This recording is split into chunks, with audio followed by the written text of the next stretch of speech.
Perhaps you want to perfect your outfit. Oh, no. I still want something from you. Oh, really? What is it, your backside?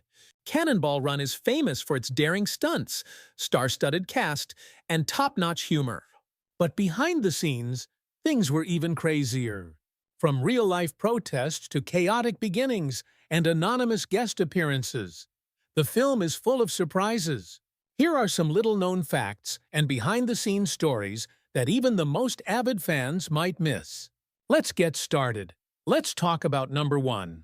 You might think this is just Hollywood madness, but the truth is even crazier.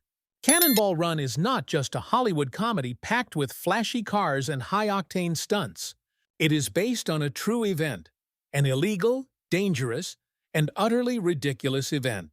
In 1971, Brock Yates, a veteran automotive journalist, teamed up with legendary racer Dan Gurney to pull off a cross-country stunt that would go down in underground history. Their mission to drive from New York to California as fast as possible, not for fame, not for money, but to directly protest the national speed limit. At that time, the U.S. government had tightened regulations on legal driving speeds for safety and fuel efficiency reasons. Yates and Gurney didn't buy it. They believed that skilled and experienced drivers could handle high speeds safely. So, to prove their point, they hopped in their car and drove across the country. They made the trip from coast to coast in less than 36 hours. No official permits, no regulations, and certainly no concern for highway patrol. But what started as a stunt quickly became something much bigger. Their run sparked a fire. News spread, and soon many other racers wanted to join in. In the following years, 5 more Cannonball-style races took place in secret. These were not just little joyrides. These were unrestricted parades across the country. Drivers from all over the U.S. seized the opportunity to challenge the system. Some showed up in fancy Ferraris and muscle cars with powerful engines, ready to push the limits of both their vehicles and the law. Others disguised themselves with tricks and fake paperwork to avoid detection. A famous group used a real ambulance complete with sirens, flashing lights, and fake medical papers. They didn't just pretend, they fully committed to the act, even wearing medical uniforms to convince authorities they were in an emergency situation. And it worked. The police let them pass without realizing they were helping someone win an illegal race. These races are unorganized, there's no governing body, and definitely no safety guarantees. It's pure chaos driven by adrenaline and rebellion. There are no rules, just an unspoken challenge. Get there first, no matter what. That's exactly why people love it. It's so fast, it's quite reckless. That's everything the law hates and every speed addict dreams of. Moving on to number 2. Speaking of the true creator, he actually snuck into his own movie. Most fans don't realize, but Brock Yates actually appears in the film Cannonball Run. He plays one of the race officials. Just a small supporting role. But here's the exciting part. He's not really acting. In real life, he's the one behind the idea of Cannonball. He created it, organized it, and even drove in the first race. Yates was a writer for Car and Driver magazine and was very passionate about fast cars and open roads. When the government set strict national speed limits, he thought it was ridiculous. So, instead of writing angry articles, he came up with a plan. That plan became the Cannonball Baker Sea to Shining Sea Memorial Trophy Dash.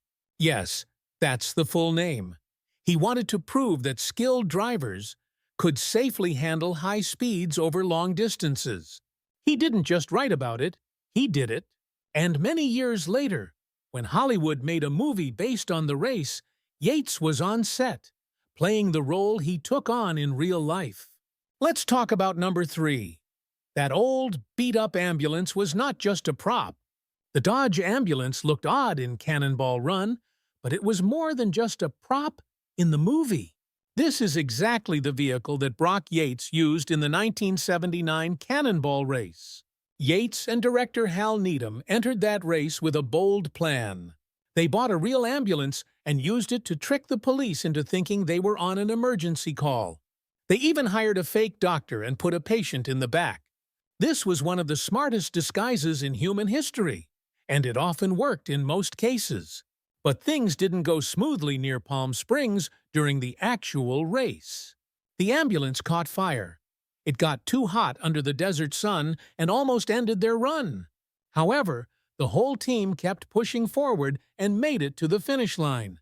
When the movie was being made, they didn't just look for a similar vehicle. They used the exact Dodge ambulance from the real race. So, when you see Burt Reynolds and Dom DeLuise racing cross-country in that old beat-up truck, remember it really happened in real life. Moving on to number 4. This is the surprise that will truly amaze you about this star. Burt Reynolds is the face of Cannonball Run, but he didn't really enjoy being part of it. In fact, he later called it one of the worst decisions of his career. So why did he do it? It's simple. His friend Hal Needham asked him to. Needham, the director of the film, had previously worked with Reynolds on other action comedy films like Smokey and The Bandit. They had a strong friendship and trusted each other. So, when Hal pitched the idea of a cross-country race full of pranks and chaos, Reynolds agreed without hesitation. But when filming began, Reynolds quickly realized the movie wasn't what he had expected. He didn't like the script and thought the whole story was too silly. In interviews, he admitted he only took the role for the paycheck and to help out a friend. This change made the audience delighted. Cannonball Run became a box office hit and remains a fan favorite to this day. Reynolds may have hated this movie, but it helped cement his image as a cool, charming daredevil. Sometimes, the roles that actors regret the most are the ones fans never forget.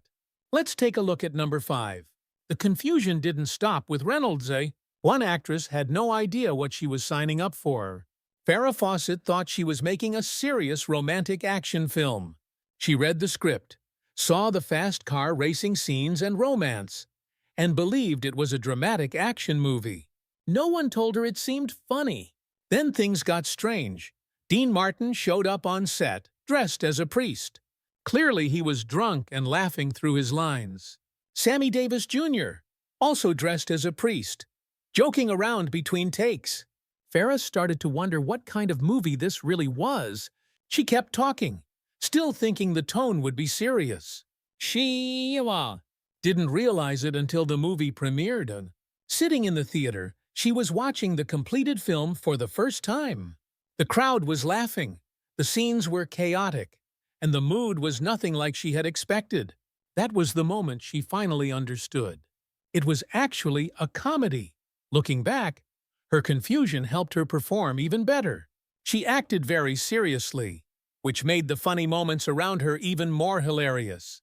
Even though she didn't know what kind of movie she was in, Farrah still became one of the most memorable roles in the film. Sometimes getting lost can actually be a good thing. Moving on to number 6.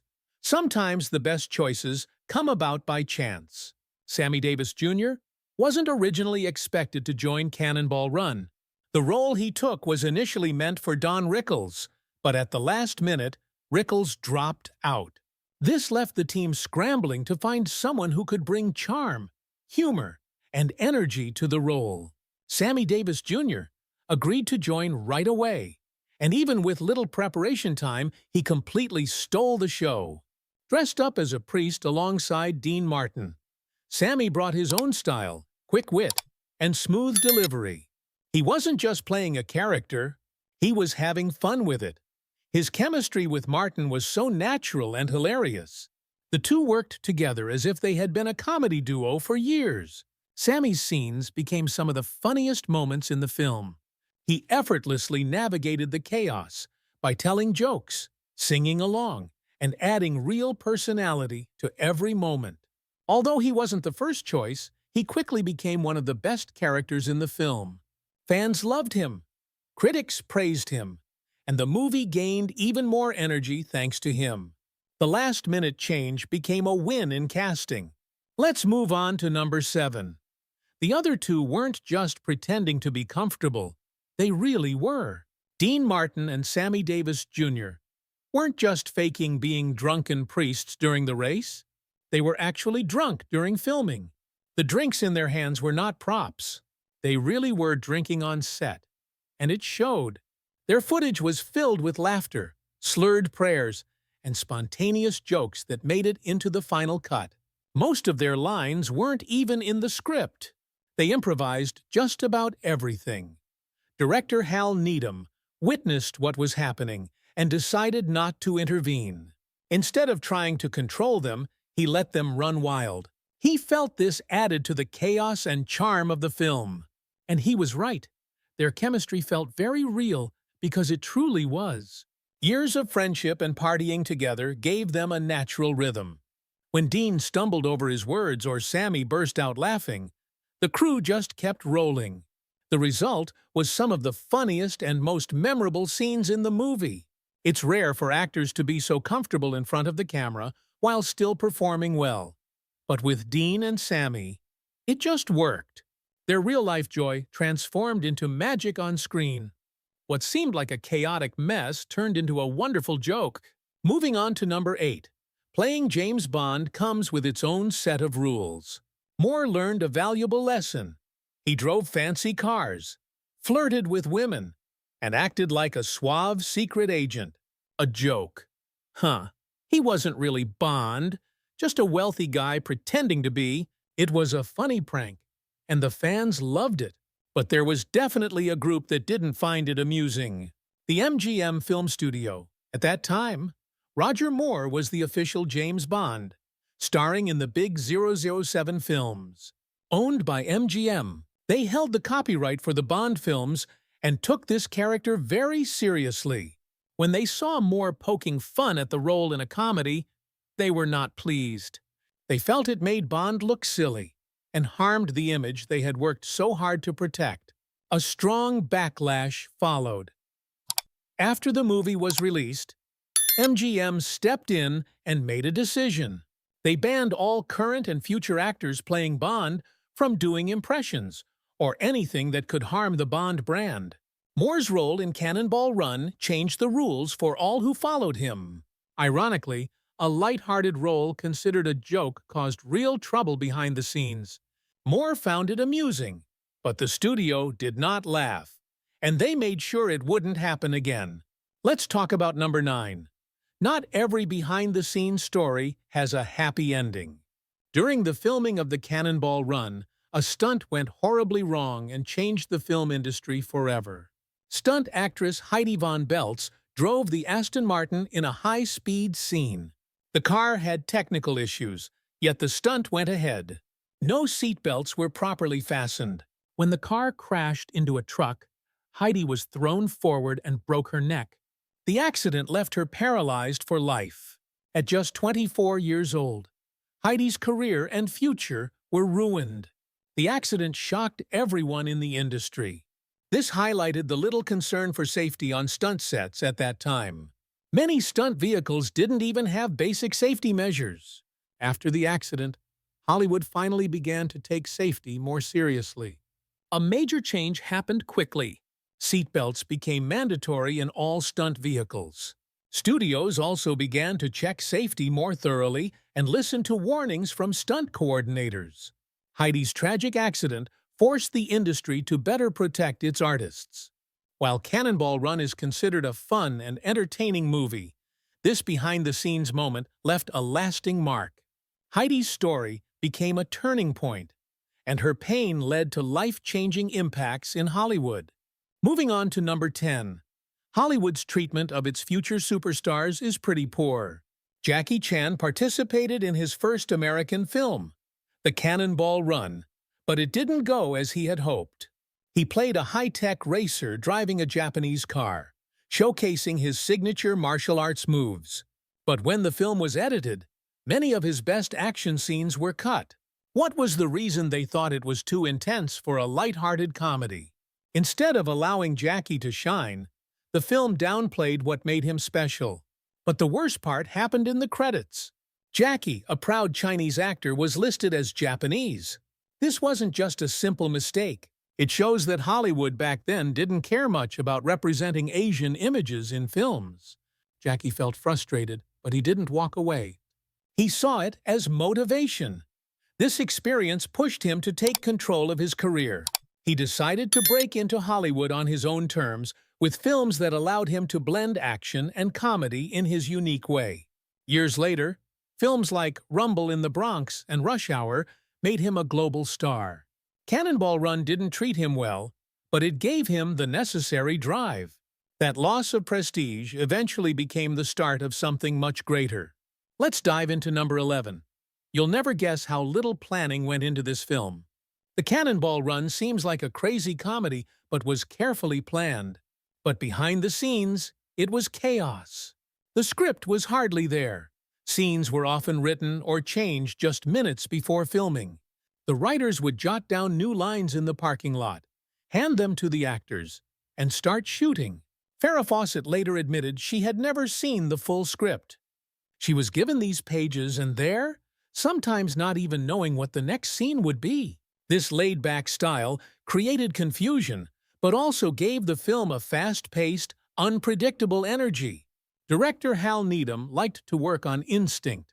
He let the actors improvise, stray from the script, and have fun with their characters. With a cast full of comedians and big personalities, this approach led to many funny moments, but also quite a bit of chaos. The film felt like a party on wheels, and that's exactly what unfolded in the movie. While most films follow a strict shooting schedule, the Cannonball Run relied on quick thinking, last-minute changes, and sheer luck. It shouldn't have worked, but somehow it did. The lack of a solid script could have ruined the movie, but instead, it added to the charm that fans still love today. Moving on to number 12. This film started a tradition that we still enjoy to this day. Nowadays, blooper reels are quite common. But back in 1981, the Cannonball Run was one of the first big movies to do this.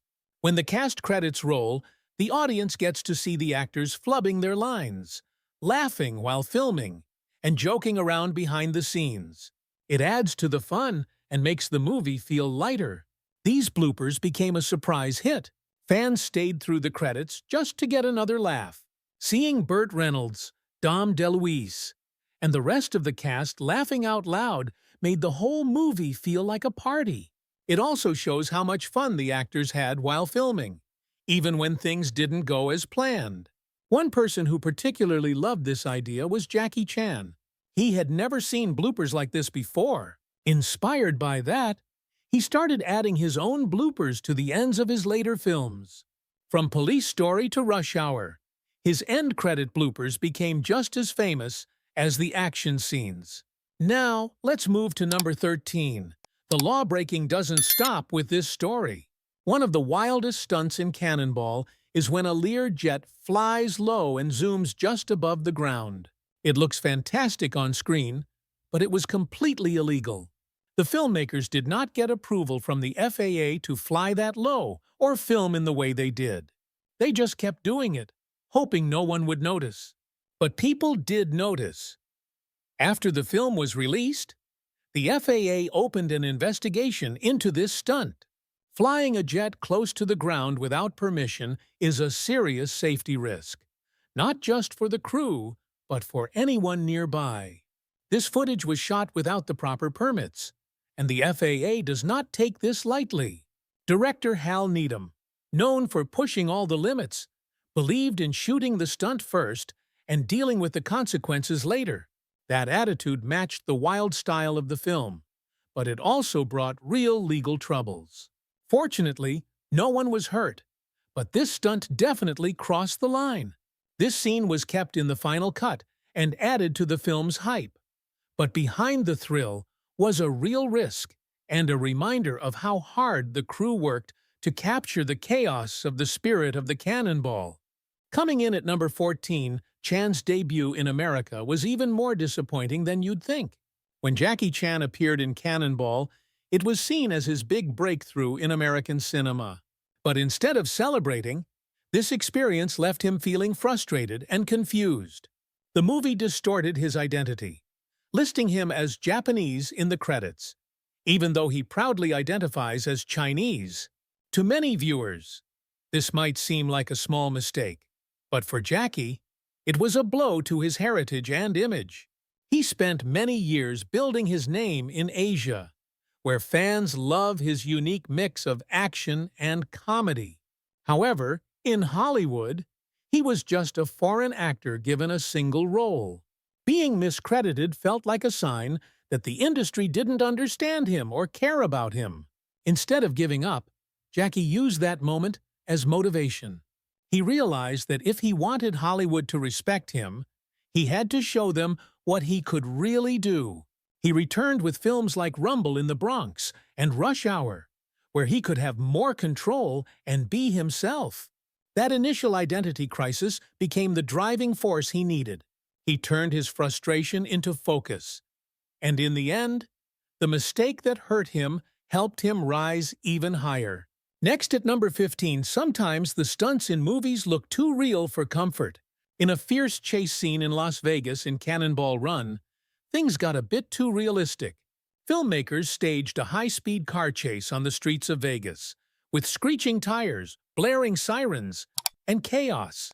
But they forgot one important thing to notify the local police. As the cars zoomed past traffic and performed dangerous stunts, real police officers on duty witnessed what was happening and thought it was a real chase. They had no idea a movie was being filmed. Within minutes, patrol cars arrived at the scene, ready to make arrests. The crew had to act quickly. They rushed to explain that it was just part of the shoot. Some officers were very angry, considering it a reckless stunt that endangered everyone. In a brief moment, the entire production was on the verge of being shut down. Some crew members were even detained while the situation was being sorted out. Thankfully, no one was hurt, and the misunderstanding was resolved. But it served as a warning. The shooting team wanted real action and almost ended up in jail. That footage reminded everyone just how thin the line is between movie magic and real-life danger. Speaking of craziness, here's issue number 16. The joy of an actor turned into a favorite topic for everyone. Dom DeLuise was the center of chaos in the race. His energy, silly charm, and over-the-top humor made every shot more enjoyable. But it also caused a few problems on set. He just can't stop laughing every time a scene gets too silly, or Burt Reynolds cracks a short joke. Dom breaks character and starts giggling. In the film industry, this is called breaking, and Dom does it quite often. The crew finds this very funny, but it makes filming quite challenging. Burt Reynolds, who always seems calm, often rolls his eyes at Dom's laughter. Sometimes those eye rolls are genuine, not just part of the script. In fact, some of those reactions made it into the final cut because they were funnier than what was written. Dom's laughter is infectious. Even seasoned actors can't help but laugh when they're around him. The scene would fall apart. The shots had to be redone, and the set turned into a comedy club. But no one really minded. His joy is genuine, and it brings a natural charm to the films. Next up is number 17. The impact of this film goes beyond the big screen. Cannonball Run didn't just make its mark in cinema, it also helped shape the history of video games. Its intense cross-country racing style and rebellious energy inspired one of the most legendary video games of the 1980s, Outrun. Released by Sega in 1986, Outrun quickly became a hit. Players race through beautiful landscapes in a red Ferrari with a female passenger, dodging traffic and racing against the clock. Sound familiar?